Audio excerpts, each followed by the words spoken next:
What's up, Sham Fam? Today I'm finally putting out my second series of tips and tricks videos for none other than 0 Hour.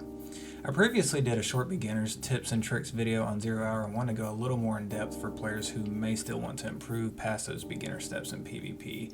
Now, if you find this tutorial helpful in any way, or you found the previous tutorial helpful in any way, or have questions about the game, or you'd like me to discuss a particular concept in the game or help you out with something, please drop a comment below and I'll be more than happy to make a video on it or just discuss it with you. And as always, guys, please show some love and subscribe to the channel, as we at Shamrock Gaming plan to bring a lot of new content this year for 0 Hour, Ready or Not, Tarkov, Halo, you name it. Make sure you have notifications turned on so you don't miss out. Without further ado, here are 5 intermediate tips and tricks for 0 Hour. So first, I want to start with one of the mechanics that you can maybe see in your controls and a lot of people ignore or don't really understand what it does or how it works. So I want to give you an example. So when you're aiming down your scope and you right click, if you hit your left alt on the keyboard, it zooms in.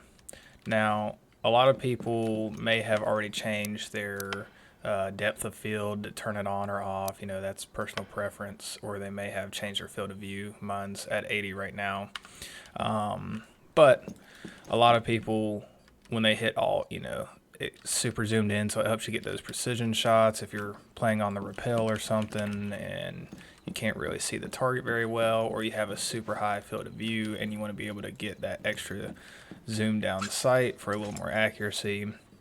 It'll help you get there. So, if I'm playing the Recoils out here on Terror House and I want to see in just a little bit further, a little more accurate, keep in mind though, when you're more zoomed in, that visual recoil is a little bit higher. So you want to be aware and just be ready to counteract. So that kind of covers, the left alt mechanic, the extra zoom in. It's personal preference. I mean, you can see just by me adjusting my field of view here. So I'm at 80. I'd take it all the way to 90. More zoomed out. Visual recoil. So at 90 field of view, if you notice, like I am still trying to counter the recoil, but I'm just pulling down. Doesn't look as heavy. Now if I drop it down to 80 where I had it and I aim and I'm pulling down, there's a little bit of a shake or more visual recoil. The recoil is the same, but it's a little harder to control sometimes for people with the smaller field of view. That's just kind of a first-person shooter trick there.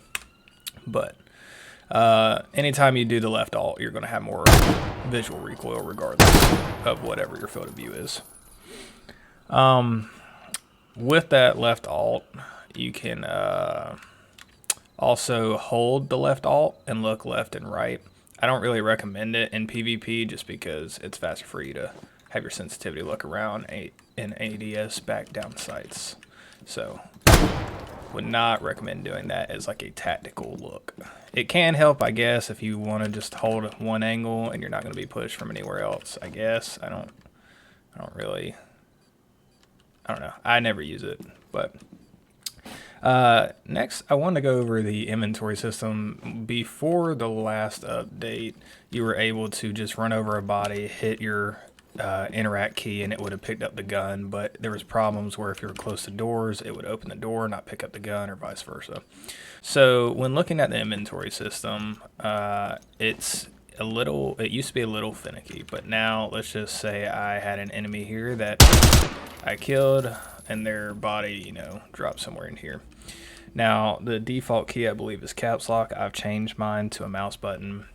But just have it somewhere quick that you can access their inventory. You're going to click it, and you're going to see your current inventory, and the same exact box is going to pop up to the right, and it's going to have all their primary, secondary, and utility. So you can just scoop up whatever you're able. A lot of times you'll see different players, like if you have a really weak gun or a gun you're not comfortable with, and you kill somebody with that AK or the Valkyrie or an M4, and you walk up, just inventory, hit equip, and it'll come right into your inventory, and then you're good to go. You'll have to hit your inventory button again to exit it, but if it's a comfortable key for you, then you'll be able to hit it, equip, hit it, and then you're good to go. Helps you switch out and be a little more tactical. So next thing I wanted to talk about was reloads. A lot of people, when they're brand new to the game, what I see is essentially they go to empty a mag or they shoot a couple bullets and they have this Call of Duty reload habit. Understandable if you haven't played many realism type shooters, but let's just say we've spent, like a few rounds and we want to go ahead and reload. Now there's two types you've got. You've got a quick reload and let's just say a tactical reload. The quick reload, you double tap R and they will flick out the mag and you will lose one mag, but you will get your magazine back quicker and you'll be ready to go. So in the middle of that firefight, if you're being pushed and you've got plenty of ammo and you want to hold down the trigger and they're coming around that corner, so you got to reload quick, you hit that double tap R and then you're good to go. Now, if you want to conserve ammo, so you've just been taking some pre-fires at a window, you're not sure if you got them, you're not sure if they're going to push, you're not sure if they're there, and you just want to reload because, you want to be prepared for the next engagement, just hit reload once, or your R key once, and he holds on to the mag. Now that's very important because when you're going through the magazines, which you can inspect your magazine. I've thrown out 2 mags already. I believe the AK starts with 4 or 5 mags. But you can inspect your magazines, which I think the default key was H. I've changed all my defaults. Yes, default is H. When you inspect your mag, you can see I've got 1 mag that is full that I'm currently using, and then I have 1 magazine that is half full. Now, with that half full mag, it's very important to know that, like, let's say it's empty or has 1 bullet, but I didn't do a quick reload and it cycles through this magazine, it's going to put in that mag with 1 bullet. It's not like Call of Duty where you put a new magazine in and it's as much ammo as you have. So I'll try to show you an example real quick.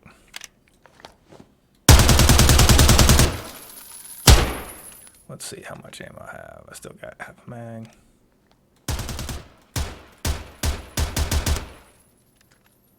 All right, so we're down to 2 bullets, or 1 or 2 bullets, I don't know. So we're gonna do a normal reload, and we're gonna spin this entire magazine to see what happens when it goes to reload. All right, so I have no ammo, hit reload, and I just put in what we feels like a new mag, because he chambered it and everything, right? Well, now we have 2 empty mags, so I go 1 bullet, nothing. I can still hit reload because I still saved the magazine, nothing. So that's when you want to pull out your secondary. But most of the time you have plenty of ammo to finish the round unless you're pre-firing a lot. So if you come from Siege or other tactical shooters, just be aware each gun has a different starting magazine count. The Valkyrie, I think, has only 2 or 3. Weaker guns like the Mini Uzi has like 5 magazines because you'll be spinning a lot more of them. But sorry, I had to get my tea. So just keep that in mind. AK is pretty standard. All the rifles are pretty standard. The Scar and Valkyrie have your lower ammo counts. So next up, we want to talk cameras. Now, a lot of players, if you've played other games that have a camera system, I know I keep comparing it to Rainbow Six Siege because it's the closest comparison we really have. They have cameras all around the map for the defense, but the offense can obviously shoot the cameras out. So if they see one, they can shoot it. What you want to do as an offensive player, don't leave the camera up. Otherwise, the other team can see you the whole time, knows what you're doing, and is giving call-outs. So, for example, when you're on the defender side, or terror side, whatever you want to call it, you can hit your controls to see whatever your default camera is, because I've changed all of mine. I want to say it's 5. I don't know if it's going to show right here. Shoot, fast rate, inspect attachments, utility 1, utility 2, use utility. Visual tool, number 5. So, mine I've changed, obviously, but when you hit it, it's going to pull up the camera view. Now, your model, as you can see on the camera, my model didn't change. So nobody knows I'm in the cameras, which is something they may change later on. In Siege, you can tell somebody's on the little camera. They're not moving. They're just sitting there. To cycle through your cameras is going to be your lean keys. So I can cycle through all the cameras that are still up. If your team has thrown sticky cameras, you can cycle through those as well with the same key, same buttons, everything. But now, obviously, let's shoot that one out, and I can't cycle through it. Pretty self-explanatory, but a lot of people just ignore these cameras as new players, and they will see the green glowing dot, which I have turned off just for better FPS, but usually there's like a green halo around each camera or a blue halo around sticky cameras. If you see these, shoot them out as an attacker. But if you're defending, be sure to sit somewhere safe or have a teammate using them to give you information so you can flank the enemy. So I know I just covered cameras for the defenders. You may be wondering, okay, does the attacker have any kind of camera system or something like that? And the answer is, not really. They have underdoor cameras, which I'll talk about in a different video, and we have the Tac Map. So at the start of the round, everybody's seen the Tac Map that you can plan on. It looks like this. Most people don't realize you can also access it in-game. So whatever your camera key is, the default is number 5. If you hit that key, it opens it up. But keep in mind, I mean, the game's not paused like PvP. I'm sitting right here. Somebody could swing outside and kill me immediately. So just be careful. But little known fact about this is that you may have noticed in the setting up rounds, when the defense throws things or you see the bomb on the map, there will be little vibrational circles. And I covered this in my first tips video, so if you haven't seen that, you may want to go back so you know what I'm referencing. You'll see little vibrational circles showing that the bomb is right here. It'll keep beeping, so you'll keep seeing circles right here. But if you know the bomb is right here and you see, let's just look at the second or the first floor, and you see a little vibrational circle happen right here. That means that the defense has thrown a camera or a C4 or something that, or they could have shot really, but a lot of times you can pick out the sound. So if you don't hear a gunshot and you see a vibrational circle just randomly pop up, it means they've thrown some kind of utility there. So just keep in mind that this map can be very helpful. If your team knows where the bomb is and they mark it, please look at the pings. They show up even out of the map. So if the bomb is 3rd floor, as a new player, just realize, okay, they marked 3rd floor. I may need to attack from a different angle, but the bomb is ultimately up there. Makes sense. Now, the next thing I want to talk about is weapon sway. So with one of the newest updates, I'm not sure if it was the last one, there is more weapon sway with each gun now. So when you're shooting, you'll notice some of your stamina goes down. Also, let's just burn out my stamina and I'll show you what it's like to shoot when you're bottomed out. Alright, so I'm out of breath. Very inaccurate.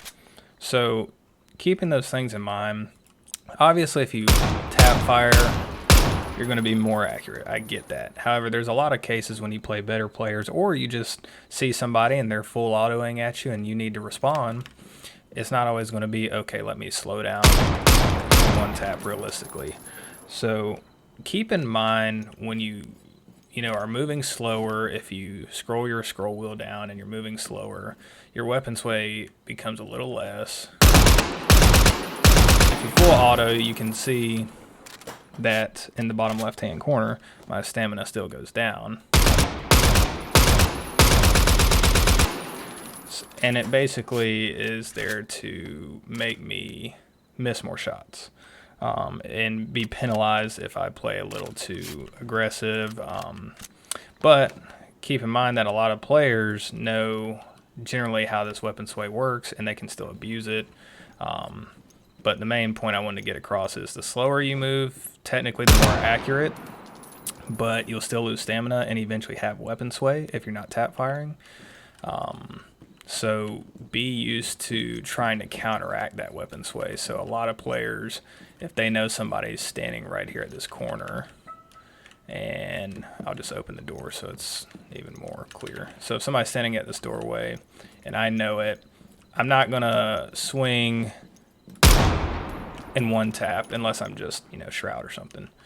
And I'm not gonna slowly crouch peek unless I don't think they know I'm there or something, like surprise them.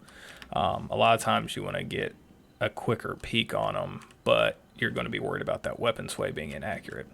So when you come around and you peek, just pull down, try to control the recoil the best you can. You're going to have a little bit of weapon sway. So when you see your aims like right around here, don't always expect an instant headshot, because it's trying to penalize you for shooting too much, like too fast, playing it too arcade style.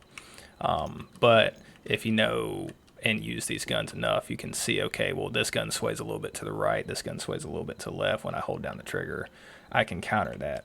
So I'm going to swing this corner, and we'll just try to hold our recoil control the best we can.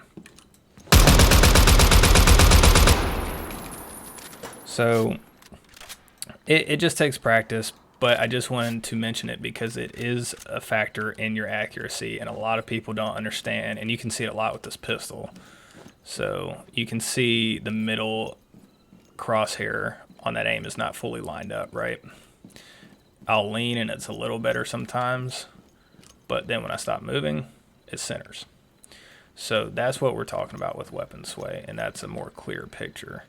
But if I start shooting, it's generally going in the same direction that I'm aiming, so you got to have kind of that sense of where is the center of my gun, but just know it's not going to be 100% accurate. So don't expect to be, hitting every flick shot you make while sprinting and out of breath. It'll be close, and you may learn how to kind of counteract it, and the better players will do that over time, but just keep it in mind.